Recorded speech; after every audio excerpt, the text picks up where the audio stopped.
Okay, so here we are, the second video, and I've started this little YouTube channel with a ripper. As I said the other day, I'm reading Damascus by Christos.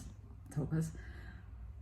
Oh my goodness, what a book. I actually finished it yesterday, but I've been putting off posting about this because I've been trying to gather my thoughts in exactly what I wanted to say about it. The scope of this book is huge. The topic it's covering is the birth of Christianity. So it's set mainly after the death of Christ, or Jesus, sorry. I shouldn't say Christ because they refer to him always as Jesus. And so it's in depth about, I suppose the main character is Paul. And so what it looks like is that Paul, in his letter to the Corinthians, there's a lot of discussion about homosexuality. And so Christos has gone into this in a way, I suppose, of understanding exactly what the letters and the teachings of Paul are. And so we get to this situation where if you just read this as a novel and not think about it in a historical context at all or anything to do with theology, it's a magnificent read. I mean, it's confronting in a lot of ways.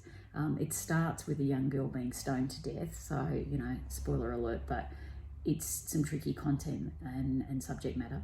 And it's definitely, I mean, you know, of course we sometimes view things through our current eyes, don't we, in the climate and the culture and the civilization that we live in.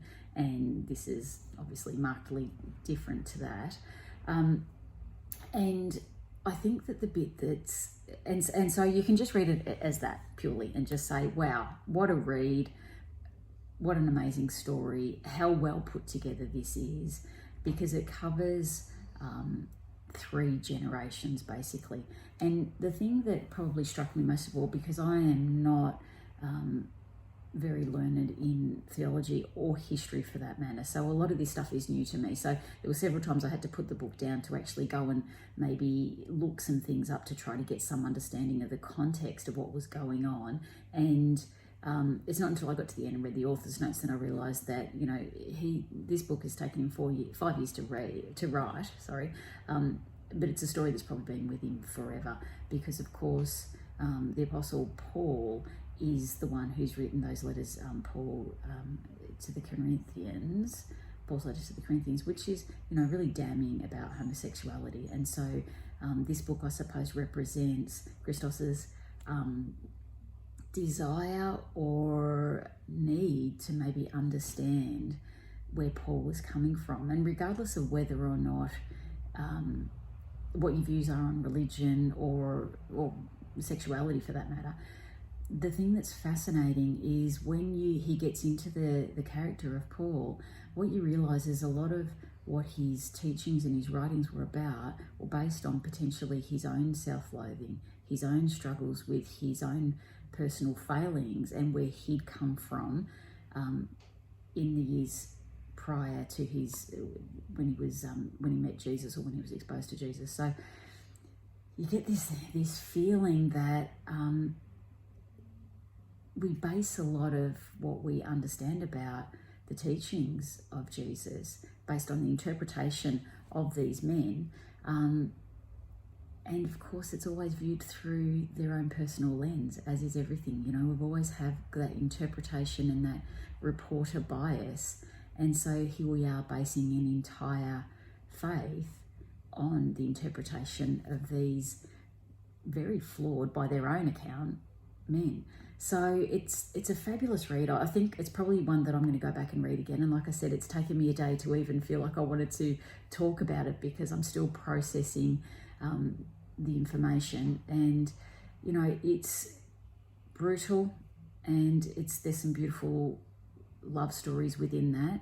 And I suppose it's lovely to see too how a religion potentially emerges. And I think Christos says that, you know, Christianity could have well just sunk as another Jewish sect had there not been, you know, the backdrop of what was going on with, you know, civil unrest and those kind of things. So as I said, I'm really naive as a theologian, I'm really naive as a historian, and yet this is one I just couldn't put down. It's a fabulous read. So as always, he challenges, but it's beautifully written and very accessible in terms of that. So if this strikes your fancy and you feel like delving into something that will sit with you for a long time, then give Damascus a read.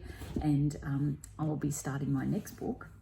I'm going to go with this one, another Aussie novel, Trent Dalton, Boy Swallows Universe. So Brisbane based, I think. So I think this is going to be a fun one for someone who lives in Queensland, and can't wait to jump into that one. So I will see you soon with my next little summary.